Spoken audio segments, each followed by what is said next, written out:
सत्संगी धर्म प्रेमियों, हमारा आपका परम सौभाग्य है कि ऐसा अवसर जीवन में बार बार नहीं आता। उस मालिक की जब दया कृपा किसी पर होती है तो वह अंतर मन में किसी के प्रकट होकर के यह विचार की लहरें उठा देता है कि कोई कार्यक्रम किया जाए और उस कार्यक्रम में धर्म कर्म न्याय नीति सदाचार सत्य अहिंसा प्रेम और आत्मा और परमात्मा का कुछ संदेश महात्मा का हो जाए, गुरु महाराज का यानी सत्संग हो जाए। यह कृपा दया उस मालिक की है, गुरु महाराज की है कि उनकी प्रेरणा से ऐसे विचार हमारे आपके भीतर उठा करते हैं। हमारे अपने अंदर में ऐसी कोई क्षमता और कोई ऐसा हमारा पुण्य और परमार्थ नहीं है जिससे कि हमारे अपने विचार इस योग्य बन पाए कि हम अपने स्तर पर कहे कि हमें सत्संग करना है। वह प्रेरणा गुरु महाराज की रहती है। धर्म प्रेमियों, सबसे पहले तो हम आप ये समझ लें कि हमारा 23 मार्च से लेकर के 30 मार्च तक ये पूरे हफ्ते भर कार्यक्रम होते रहते हैं और 23 मार्च का कार्यक्रम हमने आपने सभी ने अपने घर पर 6 बजे से 8 बजे के बीच में झंडी लगाई होगी। हम पूरी जानकारी रखते नहीं हैं और ढिलाई में जो है किसी भी काम को किया जाए तो उसका फल नहीं मिलता पूरा। सिद्धि तभी प्राप्त होती है जब उसे नियम से किया जाए, तो ये सिद्धि है। तो स्वामी जी महाराज ने कहा है कि जो 7 दिन 8 दिन आपका झंडा लगा रहेगा वो केवल जय गुरुदेव नाम का, उसमें जय गुरुदेव नाम प्रभु का नहीं होना चाहिए, केवल जय गुरुदेव नाम लिखा हुआ होना चाहिए, लाल अक्षर से सफ़ेद कपड़ा हो और आप उसको जो है अपने घर में पहले तो आप उस झंडी को लगा ले और उसकी पूजन कर ले, एक प्रार्थना गा ले, आओ मुक्ति दिवस मनाए और सारे परिवार के लोग मिल करके उसकी पूजा प्रार्थना कर ले और झंडी अपने मकान पर दुकान पर जहाँ भी आप रहते हो वहाँ लगा दें। स्वामी जी महाराज ने कहा कि वह झंडी आपको 30 मार्च को यानी उसी समय 6 बजे से 8 बजे के दरमियान में उसी झंडी को आपको निकाल करके उसकी पूजा विधि कर लेनी है। उसके बाद जो झंडी लगेगी वो जय गुरुदेव नाम प्रभु की झंडी होगी। तो 23 तारीख को हम आपने सभी ने उपवास रखा दोपहर तक और ये पूरा हफ्ता हम आप सभी जो है इसको जो है दिवाली से भी बढ़ कर के पर्व हमारा पूरे भारत में नहीं, जहाँ बाहर दूसरे देशों में जो हमारे प्रेमी रहते हैं वह भी इसको मनाते हैं। धर्म प्रेमियों, हमारे गुरु महाराज का जो इतिहास, हमारे संगत का जो इतिहास है उस पर हम जाएंगे ज़रूर, लेकिन उससे पहले स्वामी जी महाराज ने जो हमको सत्संग सुनाया उस पर हम आप ज़रा विचार मंथन और चिंतन करेंगे। परम पूज्य स्वामी जी महाराज ने जो सत्संग दिया प्रेमियों 10 जुलाई सन 1952 से लेकर के आपके 2012 यानी 60 वर्ष लगातार जो सत्संग स्वामी जी महाराज का रहा, उसमें स्वामी जी महाराज ने सत्संग में जो है हमको आपको ये बताया, यह कहा, उदाहरण के तौर पर स्वामी जी महाराज कहते कहानी से, जिससे कि हमको जल्दी समझ में आ जाए। स्वामी जी महाराज ने एक दफ़ा कहानी बताई। अब स्वामी जी महाराज ने ये कहा कि बच्चा, महात्मा जो होते हैं वह सत्संग सुनाते हैं और सत्संग का मतलब होता है जो सत्य से जुड़ चुका है, जिसकी जीवात्मा उस सत्य में विलीन हो चुकी है और वो सत्य का रूप यानी परमात्मा का रूप हो गया है, वह जो यहाँ सुनाता है उसे सत्संग कहते हैं। महात्मा कथा कहानी किससे नहीं बताते। स्वामी जी महाराज ने बताया कि हमने जो तुमको सुनाया ये आत्मकथा है, आत्मव्यथा है और आप बीती है। तो स्वामी जी महाराज ने हमको आपको सत्संग में ये बताया, एक कहानी के दृष्टांत में स्वामी जी महाराज हमेशा बताते, कई जगह जो है सत्संग में स्वामी जी महाराज ने कहा, गुरु महाराज ने ये कहा कि एक जगह एक गांव में एक सेठ जी ने जो है अपने बच्चों के नाम का पट्टा बना दिया। उस पट्टे में लिख दिया कि जब मैं मर जाऊंगा उस समय पर तुम इस पट्टे को खोल करके देख लेना, इसमें धन जहाँ पर मैंने गाड़ा है उसका ये पता लिखा हुआ है इस पट्टे में, यानी स्टैम्प, जिसको आप स्टैम्प कहते हो। तो उस स्टैम्प में ये लिखा हुआ था, सेठ जी ने कह दिया कि जब मैं मरूंगा उसी समय तुमको इस पट्टे को निकालना है और जब कोई आफत आ जाए दुकानदारी में व्यवसाय में अगर घाटा चला जाए उस समय पर तुम इस गड़े हुए धन को निकाल करके काम में ले लेना।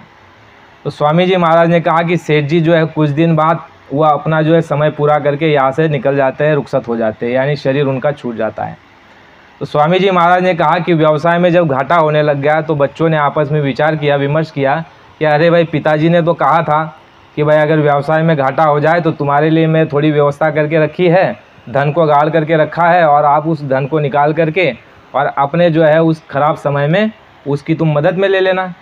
तो स्वामी जी महाराज ने कहा कि उन लोगों ने, उनके पुत्रों ने जो है वहाँ से पट्टा निकाला।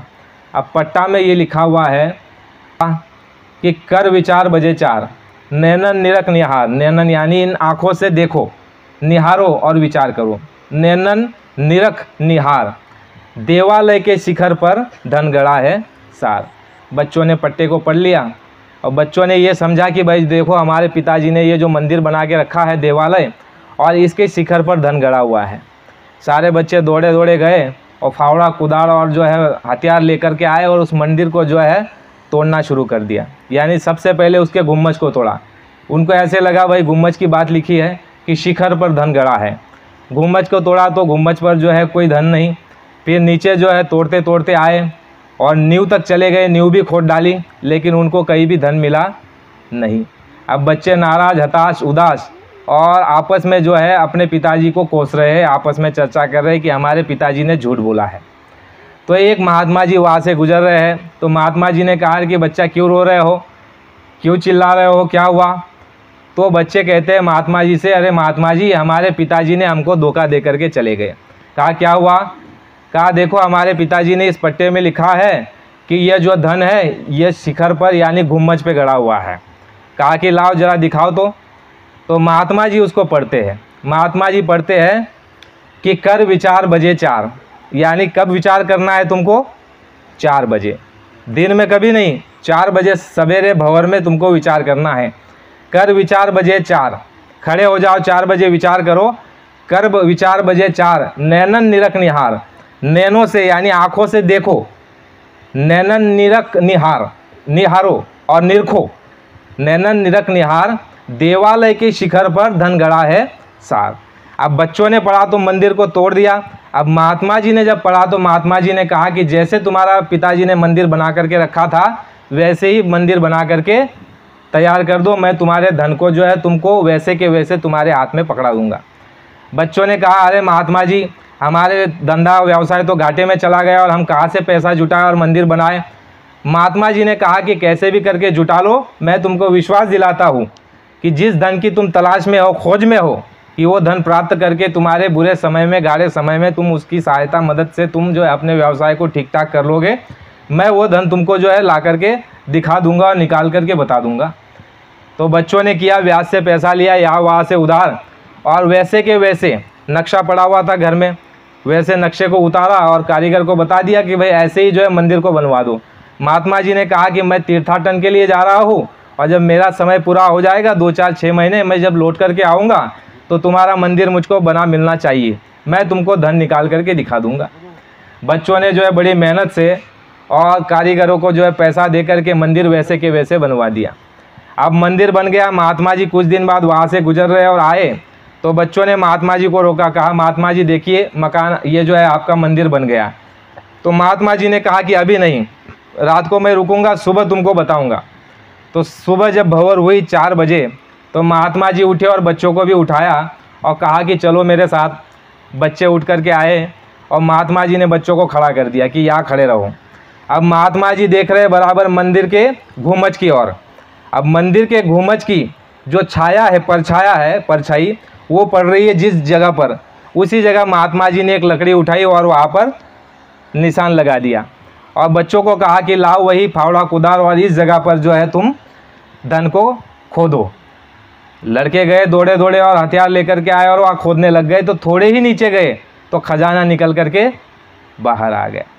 तो स्वामी जी महाराज ने ये कहानी बताते हुए इसका परिप्रेक्ष्य ये कहा गुरु महाराज ने कि बच्चा, तुम जिस आनंद को खोज रहे हो, तुम जिस आनंद को बाहर खोज रहे हो वो कहीं और नहीं, वो तुम्हारे पास है। स्वामी जी महाराज ने इतनी सरलता से बताया। गुरु महाराज ने कहा कि बच्चा, अहो भाग्य तुम्हारे, परम सौभाग्य तुम्हारा कि अब की बार तुमको ये मनुष्य शरीर मिल गया। बच्चा, अभी ये दोबारा तुमको मिलने वाला नहीं। स्पष्ट रूप से गुरु महाराज ने कहा बच्चा, ये दोबारा अभी तुमको मनुष्य शरीर मिलने वाला नहीं है, क्योंकि तुमने ऐसे कोई शुभ कर्म किए ही नहीं है जिसकी वजह से तुमको दोबारा मनुष्य शरीर मिल जाए। गुरु महाराज ने कहा कि मनुष्य शरीर कब मिलता है?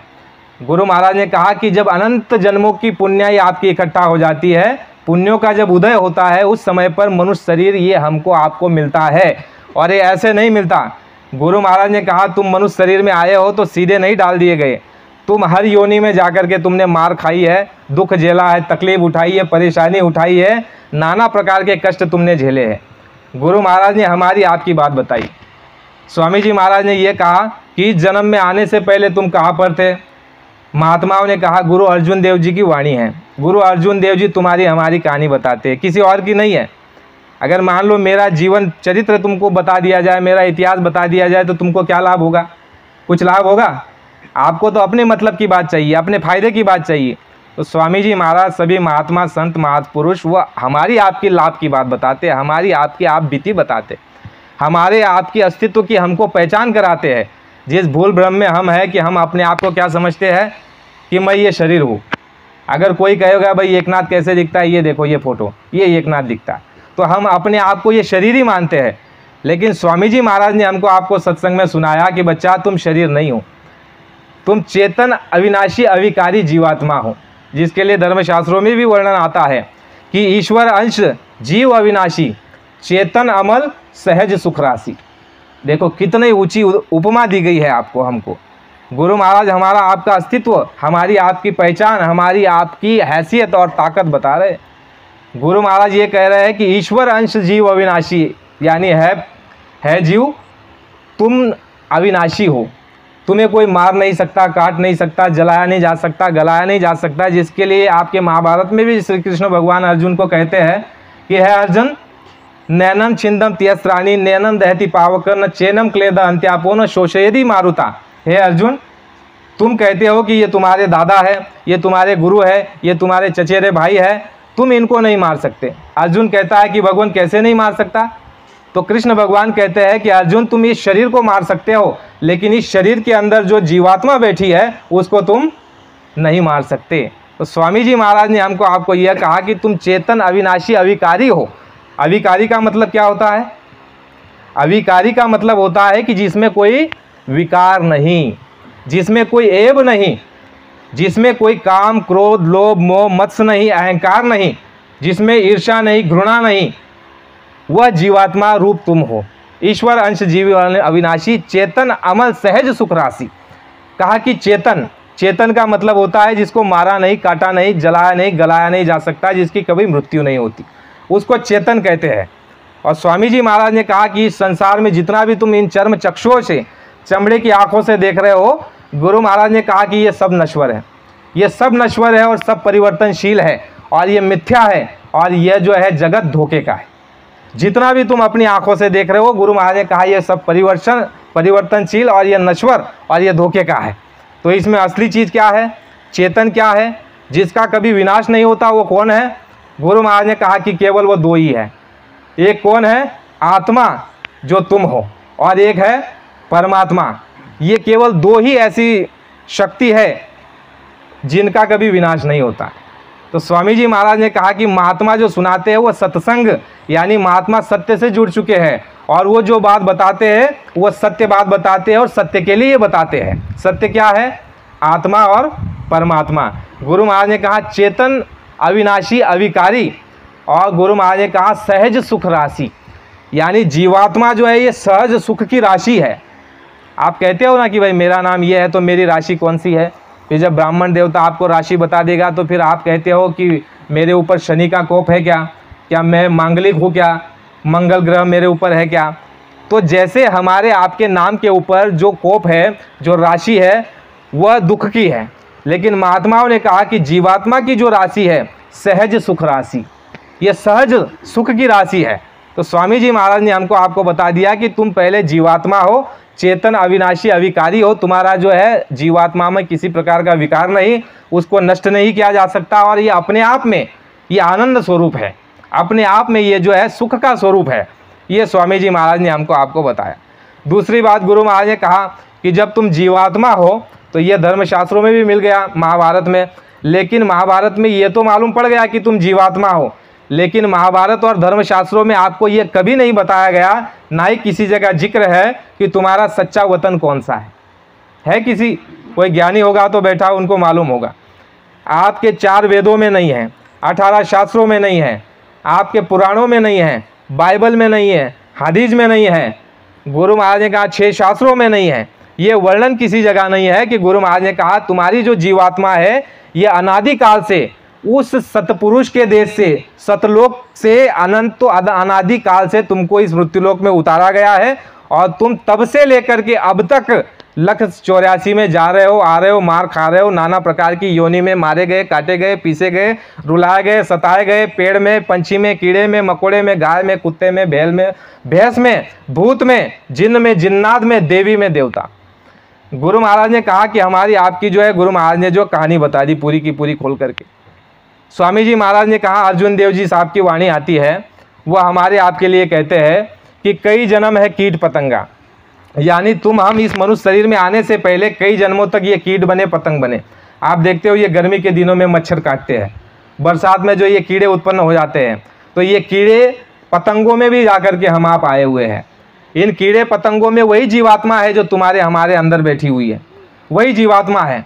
स्वामी जी महाराज ने कहा कई जन्म है कीट पतंगा, उसमें से निकाल करके कई जन्म गजमीन कुरंगा, कई जन्म खेबर में खोइया, किरण काल देश अजरिया, अब की बार जगदीश मिलन खेवरिया।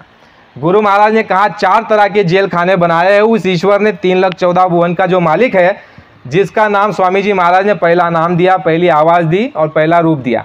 गुरु महाराज ने कहा वो 3,14,00,000 भुवन का जो मालिक है, जो स्वामी है, उसने ऐसी व्यवस्था बना करके रखी है कि तुमने मनुष्य शरीर में रहते हुए जितने भी अनर्गल कृत्य काम किए हैं, पाप किए हैं, दुराचार, व्यभिचार, अनीति, अन्याय, भ्रष्टाचार, चोरी, डकैती, कत्ल और बेईमानी, गुरु महाराज ने कहा उसके परिणाम स्वरूप तुम्हारे लिए नरक 22 प्रकार के गुरु महाराज ने नरक बताए। और नरकों में से निकालने के बाद स्वामी जी महाराज ने कहा 4 तरह के जेल खाने बनाए हैं। ये एक है स्थावर, स्थावर कहते हैं ये पेड़ पौधे आप जो देखते हो, ये स्थावर योनि, इसमें भी जीवात्माएं कैद है और हम इसमें जा करके आ चुके हैं। स्थावर योनि गुरु महाराज ने कहा एक तत्व की जल तत्व। दूसरा कहते हैं उखमज, उखमज कहते हैं एक अग्नि तत्व है और एक आकाश तत्व है, उखमज, ये जो कीड़े पतंग आप देख रहे हो। तीसरा स्वामी जी महाराज ने कहा कि अंडज, तीसरा खाना यानी जेल खाना है अंडज, अंड से जितने भी प्राणी जीव उत्पन्न होते हैं वो अंडज। और चौथा गुरु महाराज ने कहा कि पिंडज, पिंड से जितने भी जीव उत्पन्न होते हैं, जिसमें देखिए बंदर है, गधा है, घोड़ा है, ऊँट है, हाथी है, बैल है, मनुष्य है, ये जितने भी प्राणी हैं, मनुष्य भी उसमें है, ये पिंडज ये जेल खाने में आता है। पर स्वामी जी महाराज ने कहा 184 का जो जेल खाना है वो अलग है और मनुष्य शरीर अलग है। मनुष्य शरीर 84 लक्ष योनियों में नहीं आता। तो स्वामी जी महाराज ने ये कहा कि अब की बार तुमको जो ये मनुष्य शरीर मिला है ये महात्माओं की दया से और दूसरा पुण्यों के प्रताप से। स्वामी जी महाराज ने ये कहा पुण्यों के प्रताप से।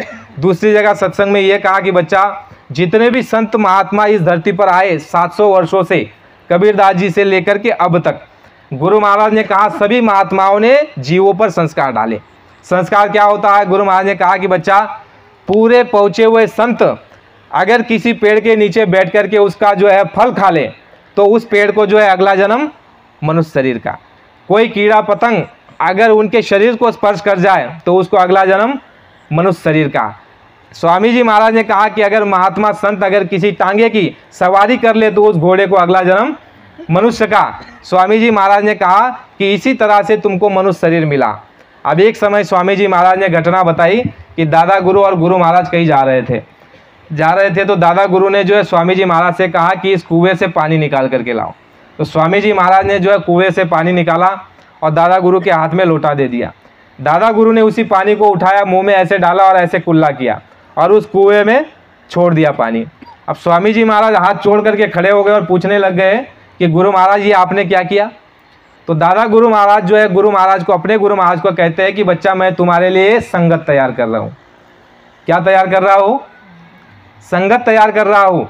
यानी इन कुएं के अंदर में जितने भी जीव हैं, जितने भी प्राणी हैं, कीड़े हैं, पतंग है, इसमें बिच्छू है, इसमें सांप है, इसमें जो है गोचर है, इसमें कछुआ है, ये जितने भी प्राणी हैं इनके मुख में जो ये पानी जाएगा इन सभी को अगला जन्म मनुष्य शरीर का मिल जाएगा। विचार करो प्रेमी, हम आप सोचते हैं कि मनुष्य शरीर ऐसे ही मिल गया, गुरु महाराज कहते हैं ऐसे नहीं मिलता, महात्माओं की दया कृपा से मिलता है।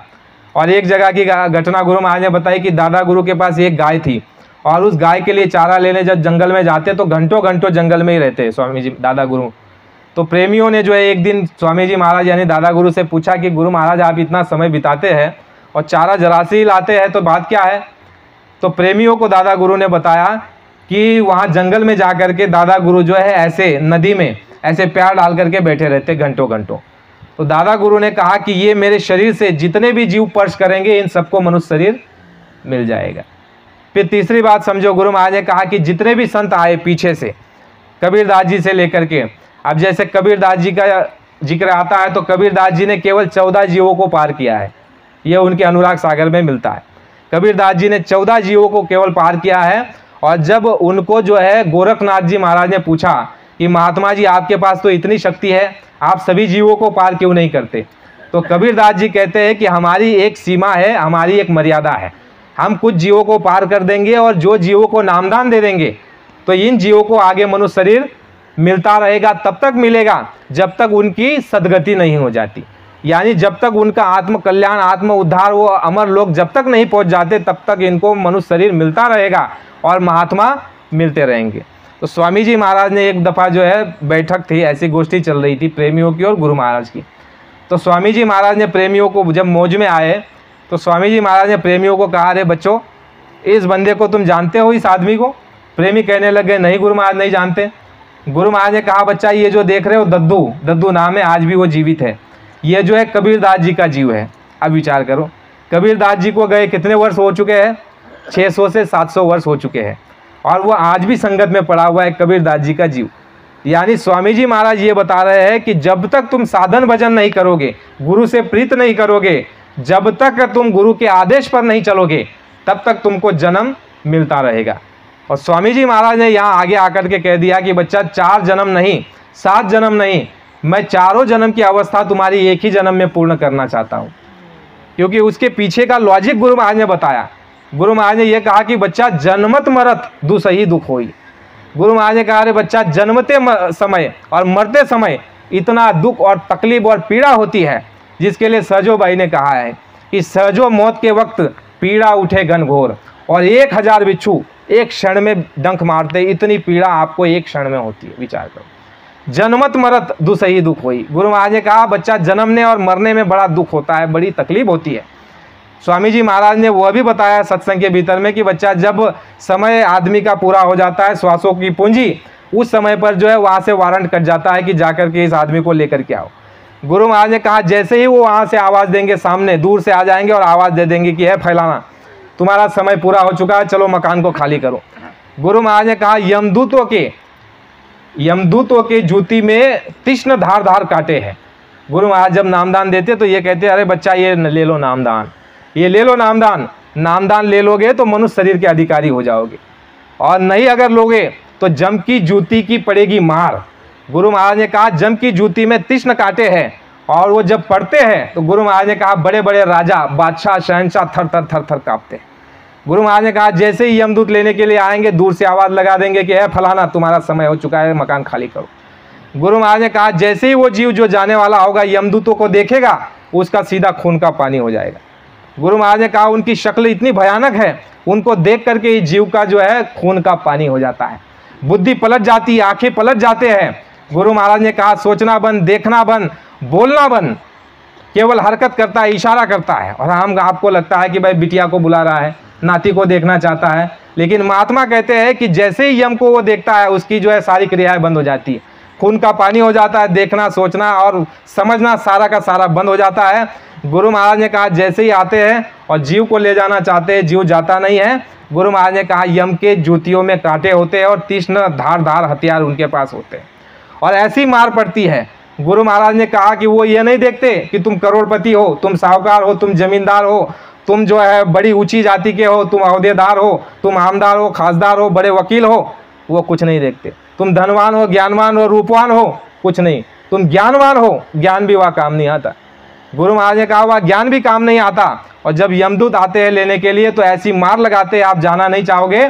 और ऐसी मार लगाते हैं, गुरु महाराज ने कहा कि ये 72,000 नाड़ियाँ आपकी यहाँ से लेकर के पूरे शरीर में फैली हुई, ऐसी मार लगाते हैं कि सारी नसें आपकी यहाँ से जो है तड़ तड़ तड़ तड़ तड़ तड़ टूटने लग जाती।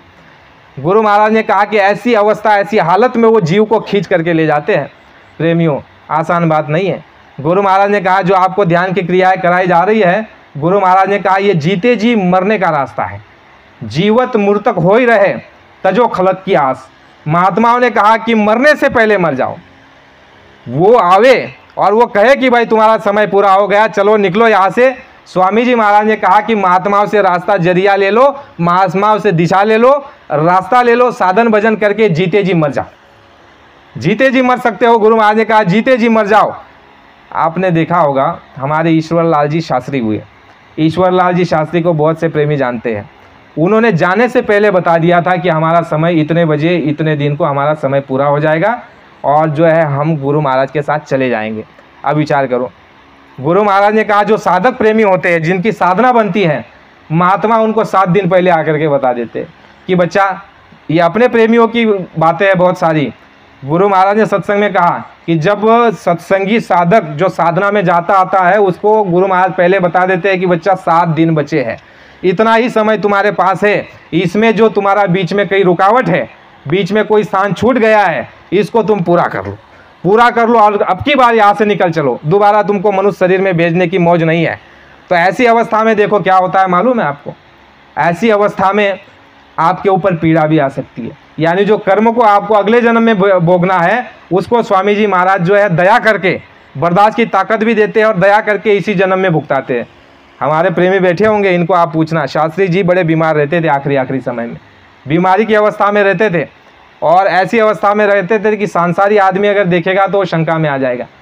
लेकिन ये महात्माओं की दया दृष्टि और उनकी मौज रहती है, उनकी जो है खेल रहता है कि वो थोड़े से तकलीफ में जो है जीवों का निपटारा करके यहाँ से हमेशा से छुड़ा ले और अमर पद अमर उस मालिक के लोग तक पहुँचा दे। गुरु महाराज ने कहा जो साधक जिनकी साधना बनती है, उनको 7 दिन पहले आकर के बता देते हैं कि बच्चा बोरिया बिस्तर बांध के रखना, इतने समय में तुम्हारा जो है समय पूरा हो जाएगा, बोरिया बिस्तर बांध करके रखना। और देखो प्रेमी, कभी भी याद रखना, जो सत्संगी का समय पूरा होने वाला है, उसके इर्द गिर्द परिवार के लोगों को नहीं रहने देना जहाँ तक हो सके, क्योंकि परिवार में उस समय अगर सत्संगी का मोह चला गया तो दोबारा उसको यहाँ पर आना पड़ेगा। क्योंकि कहा गया है कि आखिरी समय में जहाँ तुम्हारी आशा रहेगी वही तुमको बासा मिल जाएगा। तुम पुण्यात्मा हो, तुम साधक हो, तुम बाबा जी के प्रेमी हो, तो तुमको लक्ष्य 84 नहीं मिल सकती, मनुष्य शरीर ही मिलेगा, लेकिन फिर ठोकरें खानी पड़ेगी। तो इसके लिए देखो बाबा जी ने नियम बताया कि जो सत्संगी का समय पूरा होने लग जाए, मालूम पड़ जाए, तो देखो प्रेमियों, उसको अस्पताल में ले जा करके इंजेक्शन मत लगवाना। गुरु महाराज ने मना किया है, इंजेक्शन उसको मत लगवाना, उसको घर पर ही पड़े रहने देना। और आखिरी समय में जब स्वामी जी महाराज का दर्शन होने लग जाए तो समझ लेना कि आपका समय पूरा हो गया।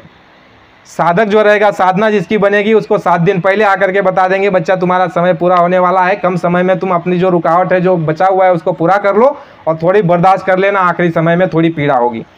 बीकू भाई देसाई, उनके धर्मपत्नी को आपने देखा होगा, बीकू भाई को आप पूछना, उनकी धर्मपत्नी को आखिरी समय में समय पूरा होने से पहले बड़ी पीड़ा हुई थी। बीकू भाई कहते हैं कि मुझसे देखा नहीं जा रहा था, इतनी उसको पीड़ा हो रही थी। मुझे भी कहा उन्होंने कि हमको भी शंका ऐसी हो गई कि अरे भाई गुरु महाराज की प्रेमी है, भक्त है और इसको इतनी पीड़ा। लेकिन आखिरी समय में उस प्रेमी ने, गुरु बहन ने कह दिया कि मैं तो जा रही हूँ गुरु महाराज के साथ। यानी प्रेमियों, ये परिप्रेक्ष्य को आपको समझना पड़ेगा, वरना अर्थ का अनर्थ हो जाएगा, आप और हम अपनी हानि कर लेंगे। इसको अच्छे से समझना है, यह रास्ता बिल्कुल उल्टा है। जैसे मछली पानी की विरुद्ध दिशा में चलती है, वैसे संत मत है। सांसारिक दृष्टिकोण अलग है, काल मत के दृष्टिकोण अलग है, दयाल मत के दृष्टिकोण अलग है। दयाल मत के दृष्टिकोण देखो क्या है, आप कहते हो कि संतों के साथ रहने वाले बड़े भाग्यशाली, ऐसे ही मानते हैं ना। बाहरी दृष्टिकोण यही है कि जो महात्माओं के साथ रहेंगे वो बड़े भाग्यशाली है। लेकिन स्वामी जी महाराज ये कहते हैं कि बच्चा, महात्मा सुअर को पालते हैं, जैसे म्युनिसिपालिटी वाले सुअर को पालते हैं, वैसे महात्मा भी जो है उस तरह से जो है ऐसे काल के जीवों को पालते हैं। क्योंकि बाहर से जो आता है गंदगी, उसकी सफाई और शुद्धि के लिए महात्मा ऐसे को पालते हैं अपने पास। दूसरी बात गुरु महाराज ने कही कि बच्चा, दूर रहने वाला पास रहने वाले से अच्छा है। वो कैसे? जैसे गाय का बछड़ा समय पाते ही अपने माँ का यानी गाय का दूध पी करके वापस चला जाता है, लेकिन पास रहने वाला यानी जो कथनी रहती, क्या कहते हैं उसको, कथनी, जो कीड़ा रहता है गाय के स्तन में चिपका रहता है, वो गाय का खून चूसता है। तो क्या हुआ, आप और हम यही सोचते रहे कि पास रहने वाले बड़े बड़े जो है पुण्यात्मा है, धर्मात्मा है, लेकिन गुरु महाराज ने कह दिया कि पास रहने वाले महात्मा का खून चूसते हैं। पास रहने वाले को कभी अवतारी मत समझना। देखो पास रहने वालों के लिए 2-3 वचन सुन लीजिए, समय अभी है हमारे पास।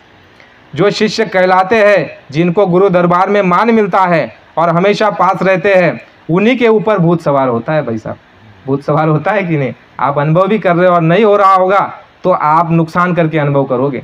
गुरु महाराज की वाणी समझो। गुरु महाराज कह रहे हैं कि उसके ऊपर भूत सवार होता है, पास रहने वालों के ऊपर। वह गुरु में अवगुण देखने लगता है, वह गुरु में अवगुण देखने लगते हैं। यह नहीं जानते हैं कि गुरु समर्थ होते हैं। जैसे हमारे गुरु महाराज में कुछ लोग बुराई निकाला करते थे, जबकि उम्र 35 वर्षों की थी और स्त्री बच्चे सदा उनके पास रहे, परंतु कुछ कह ही दिया करते थे, पास रहने का नाम शिष्य नहीं है और मान पा लेने का नाम पहुंचा हुआ नहीं कहते। गुरु के दरबार में हर किस्म के लोग अनेक भाव में पड़े रहते हैं। गुरु किसको किस तरह सुधारते हैं, यह तो गुरुमुख जाने। सेवक नाम उसी का है जो गुरु में किसी प्रकार का अवगुण ना देखे, उसी को सेवक समझना। और गुरु जो कहे उस आदेश का पालन करे, उसको सेवक कहते हैं। भाई पास रहने वाले को सेवक नहीं कहते। सुमिरन ध्यान भजन में लगा रहे, जिससे मन इंद्रियां मोटी ना हो पावे। गुरु के पास रहने वालों को आगे पीछे दाहिने बाएं चारों तरफ सतर्क रहना चाहिए। पास रहने वाले अगर यह सोचे कि मुझे सब कुछ मिल जाएगा तो यह उनका भ्रम है। पानी में रहकर मछली जिस तरह प्यासी रह जाती है, उसी तरह पास रहने वाले खाली चले जाते हैं। महात्माओं के रहने वालों से दूर रहने वाले बहुत अच्छे होते हैं। पास रहने वालों से दूर रहने वाले बहुत अच्छे होते हैं। हम लोगों को जो भी सत्संग के वचन सुनने को मिले उसे याद करना चाहिए। महात्माओं के पास रहने वाला गलती करेगा तो उसकी गलती की माफ़ी जल्दी नहीं होती। दूर वालों की माफ़ी हो जाती है, क्योंकि वो कभी कभी आते हैं, सत्संग सुनते हैं और चले जाते हैं। पास और दूर के सत्संगियों में बड़ा अंतर होता है। दूर के लोग आते हैं, धीरे धीरे दया लेकर चले जाते हैं। पास वाले रह जाते हैं, उनको यह रहता है कि मैं तो पास रहता हूँ, पीछे ये सोचते हैं कि मुझ पर दया नहीं हुई। इसलिए धीरे धीरे वचनों को याद करें। गुरु को रिझाने का एक तरीका यह है कि आदेश हो उसका पालन किया जाए, तभी लाभ ले सकोगे। बात मानोगे नहीं और आगे पीछे घूमते रहोगे तो कुछ मिलने वाला, यानी ये पास रहने वालों के लिए। तो प्रेमियों, स्वामी जी महाराज ने कहा कि पास रहने वालों का नाम सेवक नहीं, जो आदेश का पालन करे उसको सेवक कहते हैं। तो स्वामी जी महाराज ने, देखो ये सारी उल्टी बातें हैं, इसको उल्टा समझना। सांसारिक दृष्टि में ये उल्टा है, लेकिन ये सीधा है। जैसे कि गुरु महाराज ने क्या कहा, जो आप ये कुएं का पानी पीते हो मृत्युलोक में, इस कुएं के मुंह किस तरफ है? कुएं का ऊपर है ना, ऊपर से निकाल करके पीते हो। लेकिन स्वामी जी महाराज कहते हैं आध्यात्मिक दृष्टिकोण क्या है कि उल्टा कुआं गगन में। जो आप साधन भक्ति करते हो, भजन भक्ति करते हो, उसमें जो आपको रस मिलने वाला है वो उल्टे कुएं के द्वारा। आसमान में उल्टा कुआं ऐसा लगा हुआ है। जब आप साधन भजन करोगे, जो आपकी जीवात्मा का मुख नीचे की ओर हो चुका है, और जब अंतर्दृष्टि होकर के आप उसका मुख को ऊपर कर दोगे और साधन भजन के द्वारा जब वो अमृत जीवात्मा पिएगी, तो उल्टे गगन से, उल्टे कुएं से वो अमृत की धारा नीचे उतरेगी। यानी ये उल्टी बात है।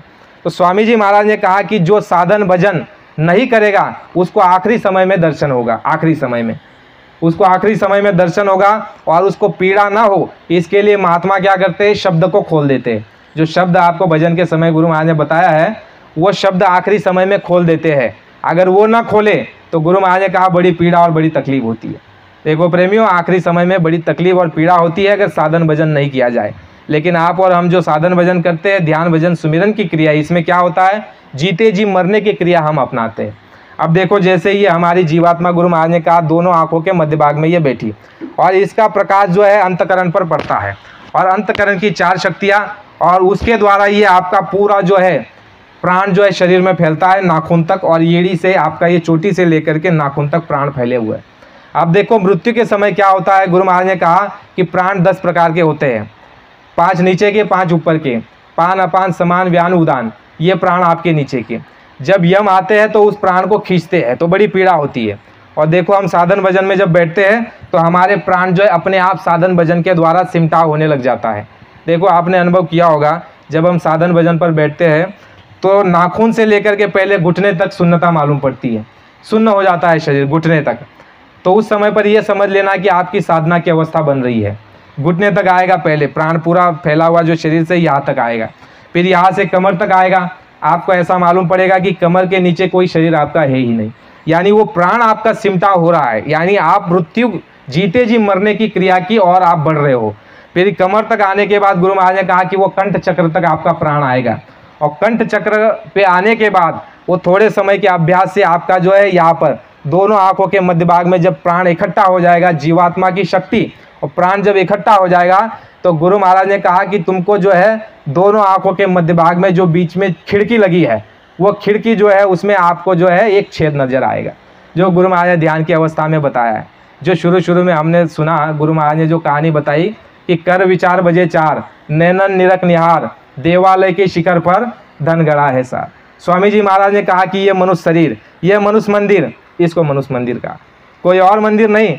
महात्माओं ने कहा जो ये मंदिर बनाया ईंट गारे कंक्रीट का, ये तुमने बनाया है, इसको 10 बार तोड़ो 10 बार बनाओ, इसको कोई अपराध और गुनाह नहीं लगेगा। लेकिन ये मनुष्य शरीर, इसको अगर तोड़ दिया, इसको अगर बर्बाद कर दिया, इसका अगर कत्ल कर दिया, इसको अगर आत्महत्या कर ली, तो गुरु महाराज ने कहा सबसे बड़ा पाप है।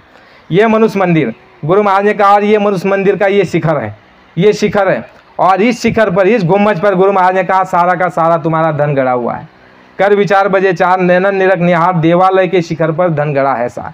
सुबह 4 बजे स्वामी जी महाराज ने कहा भंवर में उठना और क्या करना है, पहले सुमिरन, 5 धनियों का सुमिरन करना।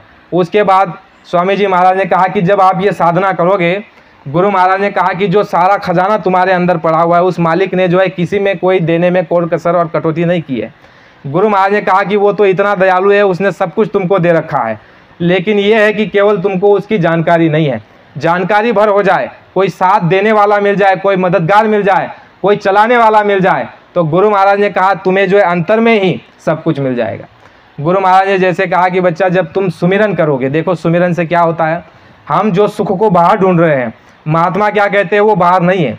बाहर देखो, गुरु महाराज ने कहा खाने में, पहनने में, देखने में, सूंघने में, भोगने में, ये जो सुख हम ढूंढ रहे हैं, जो मन ढूंढ रहा है, गुरु महाराज कहते हैं ये क्षणिक सुख है, क्षणिक सुख है। लेकिन अगर भोग के रूप में अगर उसको भोगोगे तो रोगी हो जाओगे। गुरु महाराज ने, संतों ने सीधा और सरल रास्ता रखा। कौन सा रास्ता? गुरु महाराज ने कहा बच्चा मैं तुमको जो है साधु नहीं बनाता, तुमको लंगूटी नहीं पहननी है, तुमको घर द्वार को नहीं छोड़ना है, अपने ही घर परिवार में रहो, आए गए का सेवा सत्कार करो, दिन में जो मेहनत करते हो दुकान दफ्तर खेती का, उसको मेहनत और ईमानदारी के साथ करो, और दिन में अपना समय बचा करके जब बाल बच्चों की सेवा करके जब निवृत्त हो जाओ, उस समय अपनी जीवात्मा के लिए सच्चा भजन उस मालिक का करो। गुरु महाराज ने ये कहा, हमको किसी को साधु नहीं बनाया गुरु महाराज ने। गुरु महाराज ने कहा कि जब तुम सुमिरन करोगे तो देखो उसमें क्या होता है, जो सुख हम बाहर ढूंढ रहे हैं, लेकिन हमारी अवस्था ये हो चुकी है जैसे मृग की, हिरण की। हिरण के लिए कहा जाता है कि कस्तूरी कुंडल बसे, मृग ढूंढे वन माही, और ऐसे घट घट राम है दुनिया जानत नहीं। तुम्हारे पास राम बैठा हुआ है, लेकिन वो पर्दे में बैठा हुआ है, वो पर्दा नशी है, लेकिन उसकी जानकारी कौन कराएगा? संत महात्मा कराएंगे। वो पर्दा नशी है। गुरु महाराज ने कहा कि वो तुम्हारे अंतर में ही बैठा हुआ है, उसकी ऐसी गुड़ रचना है, उसका ऐसा गुड़ रहस्य है कि वो बाहर कहीं नहीं है। देखो काशी वाले जो है इधर आ रहे हैं, इधर वाले उधर जा रहे हैं, हरिद्वार वाले इधर उधर यानी पंढरपुर वाले काशी जा रहे हैं, काशी वाले इधर भी आ रहे हैं पंढरपुर, तो इधर उधर जा रहे हैं, लेकिन भगवान किसी को मिल नहीं रहा है। महात्माओं ने क्या कहा कि तीर्थ करने 2 चले, मन चंचल चित चोर, एक हो पाप उतरा नहीं, ले आए 10 मन और। तो तीर्थ का ये फल है, तीर्थ करने 2 चले, आप अकेले जा रहे हो लेकिन आपके अंदर 2 बैठे हुए, चित्त चंचल और मन चोर है। चित्त इतना चंचल है, अगर मान लो काशी में भी चले जाओ भगवान शिव की भोले की नगरी में, और वहाँ पर मान लो अगर कोई देवी जी अगर सुंदर दिख जाए तो तुरंत पुरुष की नज़र खराब हो जाती, चित्त गंदा हो गया तो क्या फ़ायदा हुआ। और देवियों का भी अगर ऐसा हो जाए तो क्या फ़ायदा होगा। और रास्ते से गए आप तीर्थ करने के लिए, तो रास्ते में जो लोगों ने आपकी सेवा की, सत्कार किया, खिलाया और पिलाया, और आपने ये देखा नहीं कि उनकी कमाई कैसी है, ठीक है ना। जो दान धर्म करते हैं, लंगर चलवाते हैं, भंडारा लगवाते हैं, बड़े बड़े मंदिरों में मठों में जो बड़ा बड़ा दान देते हैं, लंगर लगवाते हैं, खाना खिलवाते हैं, आपने देखा है उनकी कमाई कैसी है? गुरु महाराज ने तो ये कहा कि जैसे खाओगे अन्न वैसा हो जाएगा मन, जैसे पियोगे पानी वैसी तुम्हारी वाणी हो जाएगी। अगर मान लो चोर का अन्न खाओगे, चोरी किया हुआ अन्न, तो तुम्हारी बुद्धि चोर की हो जाएगी। 10 वर्षों तक सत्संग सुनते रहो लेकिन मन में तुम्हारी चोरी आ जाएगी। तो तीरथ करने दो चले मन चंचल चित चोर, एक हो पाप उतरा नहीं ले आए 10 मन और। तो महात्माओं ने कहा क्या, महाराष्ट्र के संतों ने देखो कहा है कि तुझ हाय तुझा पासी, तू जागा विसर लासी, यानी तेरी वस्तु तेरे अंदर है। और इधर और महात्मा ये कहते हैं कि कस्तूरी कुंडल बसे मृग ढूंढे वन माही, ऐसे घट राम है दुनिया जानत नहीं। स्वामी जी महाराज ने और अन्य महात्माओं ने ये भी कहा, गुरु महाराज कहते हैं कि जैसे चकमक के पत्थर में आग निकलती है और गन्ने में शक्कर होती है, गुड़ होता है, और जैसे मेहंदी हरी होती है पत्ता, और जब उसको पीसोगे सुखाओगे तो उसकी लाली नजर आती है। इसी तरह गुरु महाराज ने कहा कि जब मथनी होगी तुम्हारे अंदर, मन और चित्त बुद्धि इनकी जब मथनी होगी, और उस समय गुरु महाराज ने कहा कि वो अंतर में प्रकट हो जाएगा। जैसे कहते हैं कि घट घट व्यापे साइया, सूनी सेज न कोई, बलिहारी वा घट के जामे प्रकट हुई। यानी देखो प्रेमियों, महात्माओं ने क्या कहा कि जिस घट में वो मालिक प्रकट हो जाता है उसका मैं बलिहारी जाता हूँ, उसको प्रणाम करता हूँ। और ये शरीर केवल यही है, मनुष्य शरीर। गुरु महाराज ने कहा ये मनुष्य शरीर अब की बार तुमको मिल चुका है, ये दोबारा मिलने वाला नहीं है, ये गोल्डन चांस है, ये सुनहरा मौका है। और बड़ी मार खाकर, बड़ी पीड़ा झेल करके, बड़े कष्ट उठा करके, नाना प्रकार के यातना भोग करके तुमको ये अब की बार जगदीश मिलन खेवरी, एक ही लक्ष्य के लिए, एक ही उद्देश्य के लिए और एक ही काम के लिए कि काम अपना करो भाई, पराए काम नहीं फंसना, धाम अपने चलो भाई, पराए देश नहीं रहना। गुरु महाराज ने कहा बच्चा ये काल का देश है, और काल के देश में देखो नीचे के ऊपर वालों को डरते हैं, यानी ये भय का देश है, ये डर का देश है, ये खौफ का देश है। और तुम जो है अजर अविनाशी अविकारी देश के रहने वाले हो, निर्भीक लोक के तुम रहने वाले हो। इसलिए महात्माओं ने कहा चल रे हंसा अमर लोक, छोड़ो ये संसारा, ये संसार काल भई राजा, भरम का जाल पसारा। ये सब भरम है। गुरु महाराज ने कहा है कि ये सब भरम है। चल रे हंसा अमर लोक, और कौन ले जाएगा? कबीर कहे हम घर के भेदी, लाए हुकुम हुजूरी। महात्मा कह रहे, संत कह रहे कि हम घर के भेदी है और हुक्म लेकर के आए हैं हुजूर की कि तुमको ले जाने के लिए, और अधिकार उनको पूरा है कि वो तुमको ले जा सकते हैं। जैसे स्वामी जी महाराज ने सत्संग में कहा कि बच्चा संतों को पूरा अधिकार है, वो चाहे जैसे तुमको यहाँ से ले जाए, उनको कोई रोक नहीं सकता। एक बात गुरु महाराज ने ये कही कि बच्चा संत अगर खुश हो जाए तो सतपुरुष भी कुछ नहीं कर सकते। इसका मतलब क्या हुआ कि वो भी इनकी मौज में दखल नहीं करते। कौन? सतपुरुष। संत अगर खुश हो जाए, लेकिन कहते हैं कि इनका खुश होना है भारी, सतपुरुष निज कृपाधारी, इनका खुश होना भी भारी है। गुरु महाराज ने कहा कि अब की बार तुम्हारा केवल एक ही लक्ष्य है कि तुम जीते जी मृतक हो रहे हो, तजो खलक की आस, जीते जी मरने की क्रिया को अपना लो। स्वामी जी महाराज ने ये विद्या हमको आपको बताई और तुम्हारे पास ही सब कुछ है। और गुरु महाराज ने जो है ये कहा कि तुम केवल चाबी ले जाओ, रास्ते का भेदी तुमको मिलना चाहिए, और रास्ते का भेदी तुमको हमको मिल चुका है। स्वामी जी महाराज ने हमको आपको नामदान, गुरु मंत्र, दीक्षा और वो भेद जिसके लिए सभी ग्रंथों में बड़ी महिमा गाई है। प्रेमी जय गुरुदेव।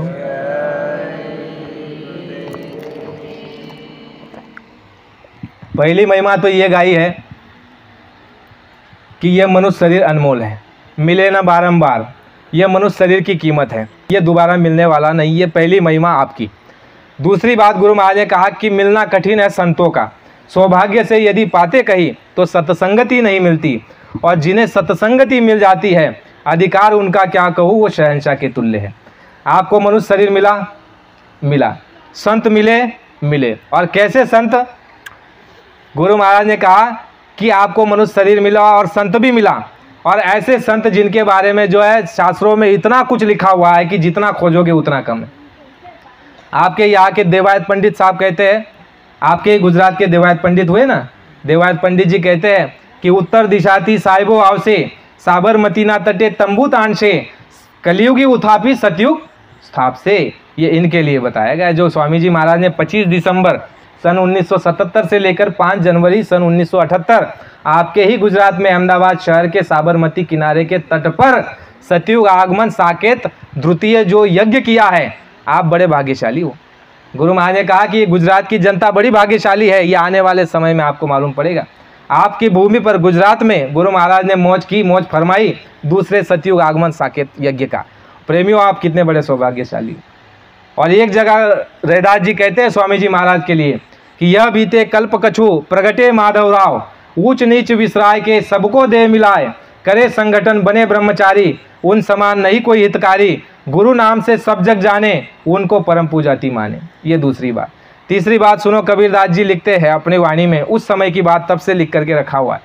कबीर साहब कहते हैं, हंसा घबराओ नहीं, हम फिर आएंगे, काशी मुक्ति का नाका तापर यज्ञ रचाएंगे, अब की बात जगई है कोरी चंभारा, फिर जाएंगे राजन दरबारा।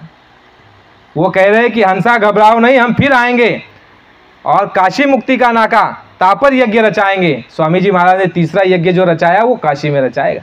आपकी जगह ये कोरी चंभारा, फिर जाएंगे राजन दरबारा। यानी कबीरदास जी जब आए तब गरीब गुरबों को जगाया।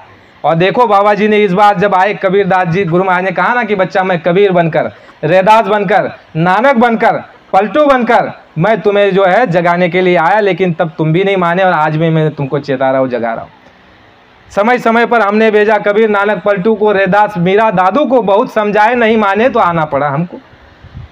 ऐसे महात्मा, ऐसे गुरु रूप में आपको वो मालिक मिल चुके हैं जो कुल अनामी लोक से यहाँ पर उतरे हुए हैं, जिनके लिए सभी धर्मशास्त्रों में जिक्र है, सब जगह लिखा हुआ है कूट कूट करके, और सभी महात्माओं ने भी जिनका उल्लेख किया है।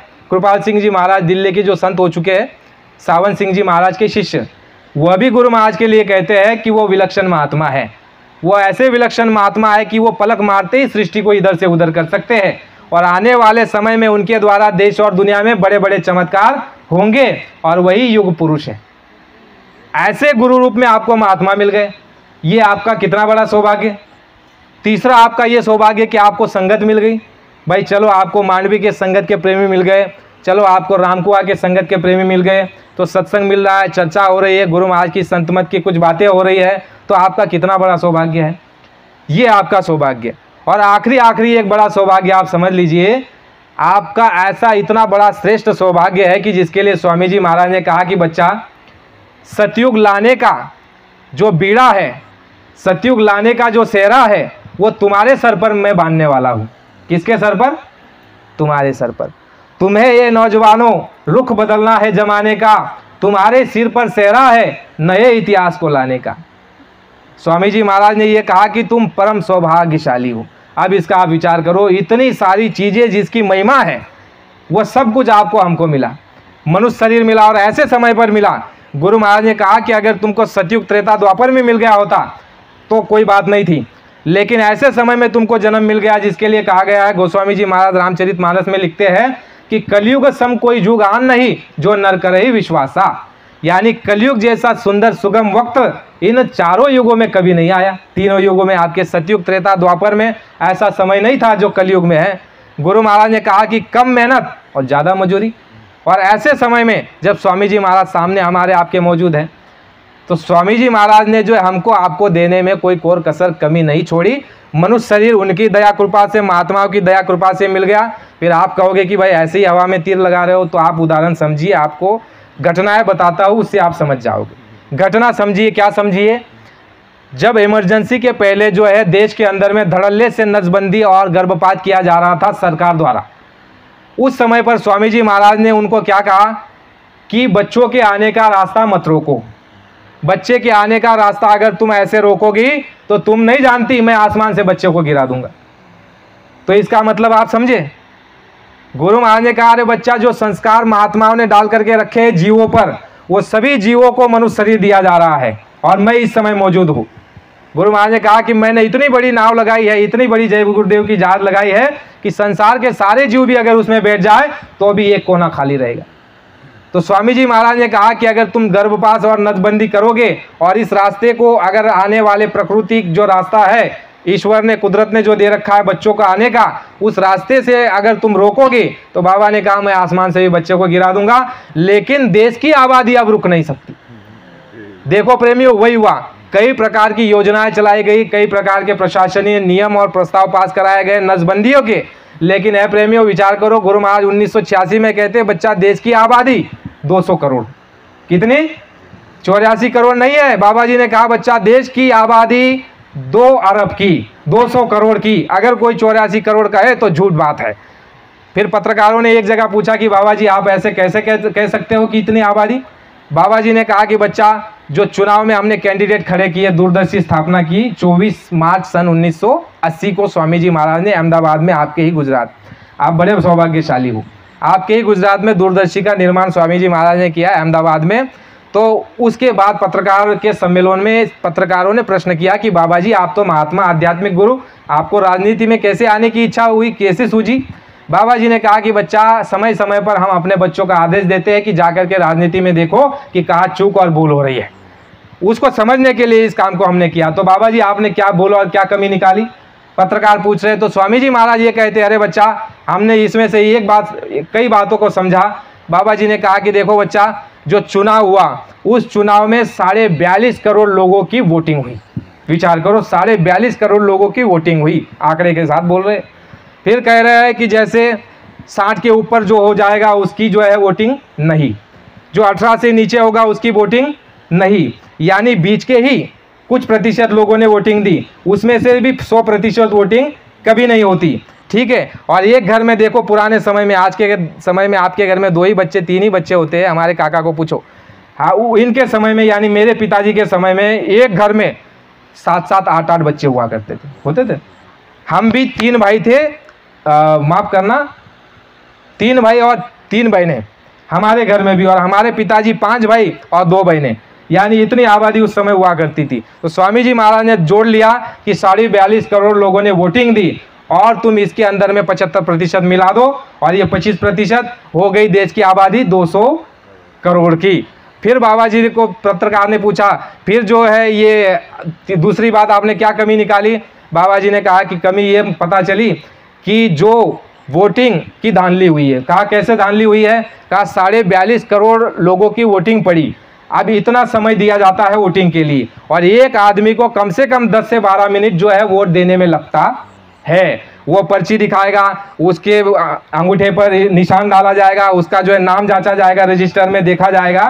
तो एक आदमी को वोटिंग करने में कम से कम 10 मिनट लगते हैं और इतने ही समय के अंदर 42.5 करोड़ लोगों की वोटिंग हो गई। इसका मतलब जो है वोटिंग में धांधली हुई, वोटिंग में धांधली हुई, ठप्पा लगा करके डाल दिया गया और जो है ऐसे ही ढोंग करके जीत ली गई। दूसरी बात, जो आप ये वोटिंग कार्ड देखते हो, ये वोटिंग कार्ड की बात सबसे पहले देश में करने वाला बाबा जी, अपने बाबा जी ने उस समय चुनाव आयोग के जो कमिश्नर थे, जो हेड थे, उनको ये कहा था अपने सत्संग में कि बच्चा देश में जो है वोटर आईडी बननी चाहिए। जब तक वोटर आईडी नहीं बनेगी ऐसे ही ठप्पे लगा करके धांधली करते हुए जीतते चले जाएंगे। उसके बाद जो है वोटिंग कार्ड बनने का नियम पास हुआ।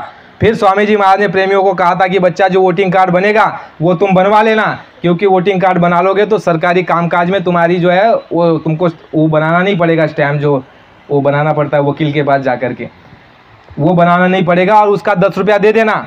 अगर तुम उसका पैसा नहीं दोगे तो ये सरकारी पैसा गंदा पैसा है, ये शराब का कमीशन, शराब का टैक्स और ये जो है बुचड़ खानों का टैक्स लेकर के ये पैसा इकट्ठा हुआ है और ये अगर तुम नहीं दोगे 10 रुपया तो तुमको 1000 रुपया देना पड़ेगा, ये तुमको चुकाना पड़ेगा किसी भी तरह से कर्मों के बदौलत।